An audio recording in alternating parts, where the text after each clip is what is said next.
Hello, it's me, Action. So we have another Ethel Cain single. I'm going to presume this is the last one before the album comes out. It's called Fuck Me Eyes. Now, the only annoying thing with Apple Music, it hasn't added it to the album. It's added it as a separate single, which is just so annoying. And if anyone just likes things to be cohesive, you will be just as annoyed as me. We've obviously heard Nettle's stunning track. I've had it on so many times. It is so addictive. I cannot believe it's 8 minutes. It flies by like that. We are here with this new song. It's 6 minutes. Obviously, all these songs are going to be epically long in length. I have no idea what this is about, obviously. Gonna check Genius again to see if she's, tip-tappity typey rooney like she did for Nettles. So yeah, I'm keen to go in with it, experience it, see it, and then, read about it and see what it's all about. Uncuts are on Patreon. I've done other Ethel Cain videos. They are on my channel. Let's get it cracking. Oh, la, la, la. All right, after chat, let's go. Whoa. Okay, I did not expect. Synth, right? That's what it is?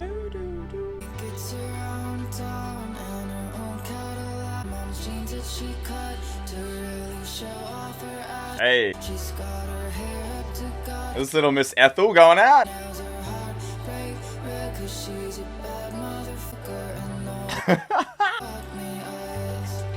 My God. This is like almost happy, which is an unusual sound.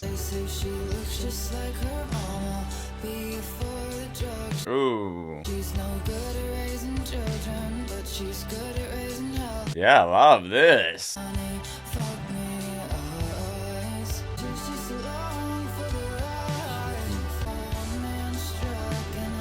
God, it still just encapsulates a story, a vibe so well. Okay, it's obviously, it's sad. That production tricks you, but it's still just as sad.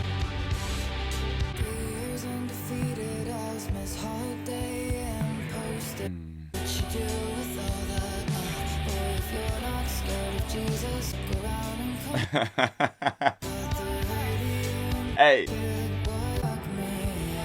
Yeah, it's just like that. Hooking up with randoms.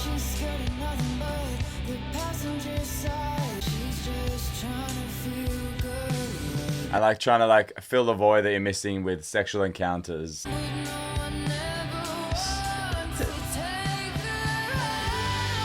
Hey, just take her home.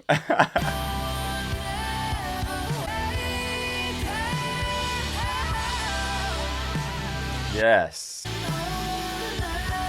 Guys, see how that's just built up to this.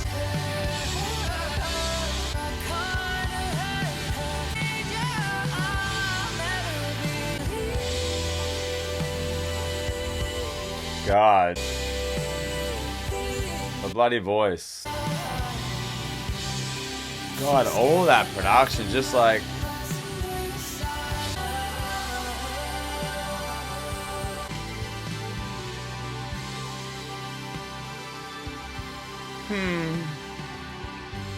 Yeah, obviously stunning. I was gonna say it's so different. It is, but not sound-wise. Like we've heard similar sounds. Shirley gets around town.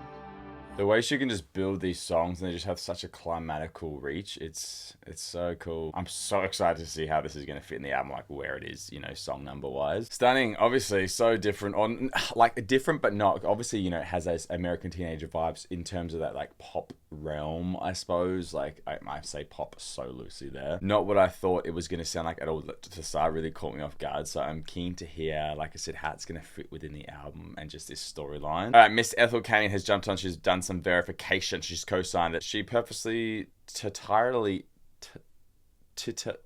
the title, but another way.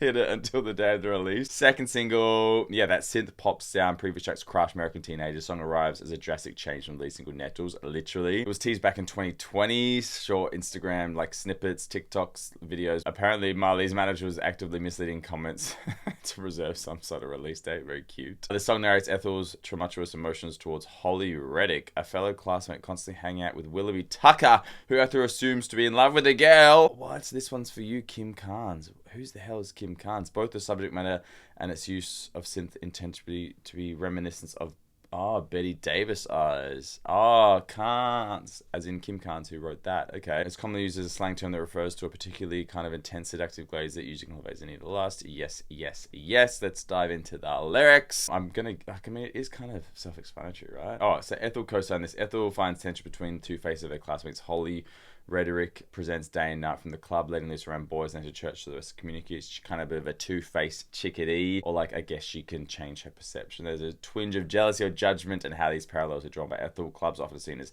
hotel beds of sinful by many Christians, especially Protestant Christian denominations. She pick apart the debauchery of Holly's public identity. Okay. I never blame for trying to make it, but I'll never be kind of the angel he would see. Yeah, so she's obviously, like, Holly's doing what she can do to survive, but Ethel can't ever be that. Ethel fears that Willoughby will never love her because she sees how most men flock to Holly's sex appeal and assumes that Willoughby will follow suit and be uninterested in Ethel. Look at the difference in these two women. No, Ethel. Don't be silly, girlfriend. Yeah, poor Ethel. She's been dealt a bad hand in life, this chick. Very cool. I love it. I love that. Yeah, that's got that remnant. Now that you hear Betty Davis eyes, you're like, okay, I see that. Very cute. Again, they're all so relatable in the sense that you can change it to your life, because while it's Ethel singing about a chick, it obviously you could be the chick's point of view. You could feel how that chick is feeling, or feeling how Ethel is seeing that chick. Like, you know, how we go after things that aren't great for us just to feel something, or maybe we do present, you know, in different ways, in different situations for survival or things like that. Apparently this is track number 3. Interesting.